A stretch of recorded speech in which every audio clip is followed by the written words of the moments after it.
El Señor esté con ustedes. Y con tu espíritu. Lectura del Santo Evangelio según San Lucas. Gloria a ti, Señor. En aquel tiempo iba Jesús camino de una ciudad llamada Naín, e iban con él sus discípulos y mucho gentío. Cuando se acercaba a la entrada de la ciudad, resultó que sacaban a enterrar a un muerto hijo único de su madre, que era viuda, y un gentío considerable de la ciudad la acompañaba. Al verla, el Señor le dio lástima y le dijo: «No llores». Se acercó al ataúd, lo tocó, los que lo llevaban se pararon y dijo: «Muchacho, a ti te lo digo, levántate». El muerto se incorporó y empezó a hablar, y Jesús se lo entregó a su madre. Todos sobrecogidos daban gloria a Dios, diciendo: «Un gran profeta ha surgido entre nosotros. Dios ha visitado a su pueblo». La noticia del hecho se divulgó por toda la comarca y por Judea entera. Palabra del Señor. Gloria a ti, Señor Jesús. Amados hermanos en nuestro Señor Jesucristo y María Santísima nuestra Madre, celebra hoy la Iglesia la memoria de San Roberto Belarmino. San Roberto Belarmino, obispo y cardenal en su tiempo, siglo XVI, XVII, es el que, entre otras cosas, dijo una cosa que hay que tenerla en cuenta. Él decía que antes de que alguien se ordene de sacerdote, hay que comprobar que Dios escucha su oración. Hay momentos en la vida en los cuales se necesita una oración que sea escuchada por Dios, y más una persona, un sacerdote, que tiene que interceder por el pueblo. Cuando Jesús va por el camino de la ciudad de Naín y ve a aquel gentío, él se conmueve. Para aquel cortejo fúnebre, se conmueve por las lágrimas de aquella mujer viuda con ese hijo único que acaba de morir, y le devuelve la vida. Todos nosotros tenemos que hacer ese esfuerzo por ver en qué circunstancias Dios nos escucha, porque a veces oramos y lo hacemos de esa manera, como sin prestar atención ni poner siquiera el empeño para que Dios nos oiga. Porque si oramos mal, entonces Dios no nos va a escuchar.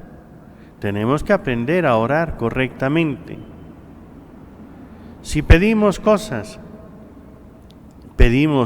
malas, entonces ciertamente Dios no nos va a dar cualquier capricho, cualquier cosa encima que sea mala. Por eso no solamente es tan importante el que uno revise su forma de orar, sino que la fe, sobre todo, crece por ciertos momentos. Hoy el Evangelio nos narra cómo gran gentío, un grupo grande del pueblo, de la ciudad de Naín, salía en ese cortejo fúnebre acompañando a la viuda, al difunto, pero ver esa experiencia, ver el niño que ha resucitado, aquel muchacho, joven o niño o como fuera, aquella experiencia del poder y la misericordia de Dios hizo esa explosión de acción de gracias, de alabanza a Dios. Todo el mundo alababa a Dios a grandes voces. Nuestra fe va a crecer en esos momentos de oración en los cuales uno pasa por distintas situaciones adversas, pero entonces uno busca a Dios, y cuando solamente pone su confianza en Dios y Dios escucha y uno ve claramente que ha respondido, es decir, Dios me escuchó, hizo aquello que le pedía. Entonces uno se fortalece, se afianza, se afirma en la fe. Tu fe depende de esa relación con Dios, con la Virgen.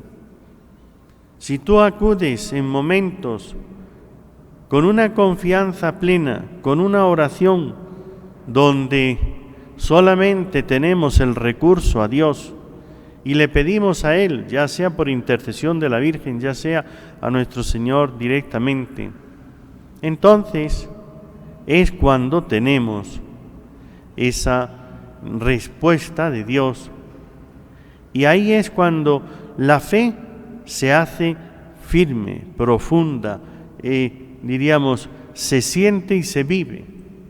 La experiencia de una situación de estas es la que hace que se fortalezca nuestra fe. Después vendrán momentos difíciles de tentaciones, de sequedades, etcétera. Eso es lo que llama el Catecismo de la Iglesia Católica el combate de la fe. La fe va a tener su combate y viene de diversos sitios. Por eso hay que afianzar nuestra fe. Pero este es el gran acontecimiento, la gran prueba. Necesitas experiencias de fe.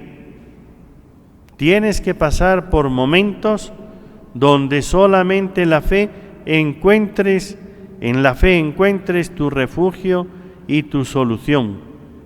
Tendrás que verte en situaciones donde no tendrás ninguna esperanza humana.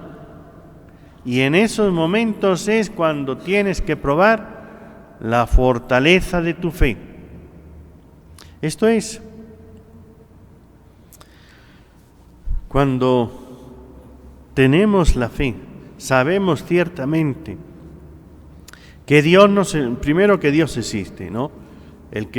Eso de Dios es solamente para los momentos difíciles, cuando uno está muy mal, como a buscar alguna solución, y entonces va a buscar al médico, después se va a la iglesia a pedirle a Dios, después se va a los chamanes, después se va a todas partes donde le dé alguna esperanza. Es que ni tiene fe ni cree. Tener fe y creer es, yo sé que Dios existe, para eso tenemos la razón, porque es evidente que este mundo y que tantas cosas no pueden existir si no existe un ser superior que es Dios. Entonces hay que tener una primera razón para creer, que es el razonamiento, la lógica, según la razón, tiene que existir. Pero una fe de solo razón lógica no te da vida espiritual, te da una claridad en los pensamientos, una explicación de este mundo, pero eso todavía no es la relación con Dios de fe, de amor, de diálogo, de unión con el Señor. Después hay que relacionarse con Dios. Si yo creo, pues tengo que empezar a hablar con Él. El camino es la oración, pero donde uno realmente va a profundizar su fe es en las experiencias de que Dios te escucha. Cuando uno va y le pide, no me queda más recurso que Dios, y va a Dios y hace una oración y Dios le escucha, entonces es cuando uno se afirma. Entonces cuando uno siente esa presencia de Dios, esa acción, ese poder y ese amor de Dios. Y ahí es cuando la fe se fundamenta profundamente. Y cuando uno sabe que Dios le escucha, entonces es cuando la vida toma como una orientación. Yo voy hacia Dios, pero no significa esto que es que Dios sea para mí la solución de todos los problemas. Si me vuelvo digámoslo así, y entonces me convierto en un comodón, que lo único que hago es que Dios me solucione los problemas, que yo no quiero trabajar en un vago, en una persona que lo único que busca, como Dios me soluciona, yo ya no hago ningún esfuerzo, ningún trabajo, y que Dios me solucione todo. No es así. Entonces lo que hago es profundizar, ir al fondo y decir, en todo me tengo que relacionar con Dios, pero hay cosas que Dios quiere que yo las haga. Ahí tenemos ese ejemplo, por decir alguno, ¿no? Cuando San Pedro le dicen a aquel, oye, tu maestro no paga el impuesto. Y dice, sí, claro que paga. Y va Jesús y le dice, oye, ¿quién tiene que pagar? ¿El hijo o el extraño? El extraño. Vete al lago, echa el copo, el anzuelo, y el primer pez que pique lo abres, le sacas de la boca una moneda y con esa moneda vas y pagas. Entonces, hay veces, como en este caso de hoy, de la viuda de Naín, donde Dios no le pide absolutamente nada, ni una petición, ni una ruego, ni nada. Simplemente Él es el que se conmueve y Él hace el milagro. Hay otras veces que pide nuestra colaboración. Dios no le va a dar a Pedro la moneda para pagar el impuesto que le están pidiendo, sino que él vaya y haga una parte. Eso de ir al lago, de echar allí el anzuelo, sacar el pez, sacarle la moneda de la boca, después irse a pagar, pues le hace que tenga que colaborar con Dios. Y hay otras cosas que nos las deja a nosotros. Dios no viene a solucionarnos todos los problemas y yo ya ni tengo que trabajar, ni tengo que cocinar, ni nada, y que Dios me ponga aquí. ¿Ve? Eso lo hace Dios cuando ve que es necesario. Al profeta Elías lo manda allí a una cueva, se pone allí a hacer oración y le manda a los cuervos que le lleven pan por la mañana y carne por la tarde. Así es que los cuervos ladrones iban por ahí buscando quién tenía pan y le robaban el pan y se lo llevaban a Elías. Y él no tenía más que hacer que estar allí todo el día en oración y comerse aquello cuando al lado del torrente de Carit, del agua, y esperar que los pájaros le traigan la comida. Eso será una excepción. Fuera de esos momentos que Dios es quien decide lo que va a hacer, nos pide colaboración. Por eso es que lo de San Roberto Belarmino, hay que hacer la experiencia de que Dios escucha nuestra oración. Pues eso te va a fortalecer en la fe de tal manera que entonces sí que te vas a centrar en la vida espiritual. Porque yo sé que Dios me escucha, pero también tengo que discernir lo que Dios quiere que yo haga por mi cuenta y que aunque le pido a Dios que me ayude y que me oriente, pero que lo tengo yo que hacer. Y no es que Dios me va a solucionar, que yo le pido y que Dios hace todo sin que yo tenga que hacer nada. Yo tengo que hacer todo lo que me corresponde. Habrá ocasiones en que yo tengo que hacer una parte y Dios hará la otra. Y entonces lo haremos como a medias. Y habrá otros momentos que Dios interviene y entonces es cuando uno siente en esa acción de Dios, en ese poder, en ese amor, es cuando uno dice realmente toda mi vida está en Dios. Hay una eternidad, queridos hermanos, pensemos más en la eternidad. Esta vida se acaba, todo está de paso. y después viene la eternidad. Por eso, orientemos nuestra vida hacia la eternidad. La mejor manera de orientar nuestra vida hacia la eternidad es hacer la experiencia, vivirla, sentirla, de que Dios nos escucha, Dios está a nuestro lado, Dios oye lo que le pedimos. Pues que la Santísima Virgen María, nuestra Madre, nos dé también esa experiencia de fe, esa experiencia del poder de Dios, esa experiencia de que Dios está a nuestro lado y que está en nuestro corazón. Pero hay que revisar y tengamos en cuenta, por eso leer el Catecismo de la Iglesia Católica en la parte de la oración, cuando habla del combate de la oración, que siempre será un combate, una lucha, que tenemos que superar una serie de adversidades, de dificultades.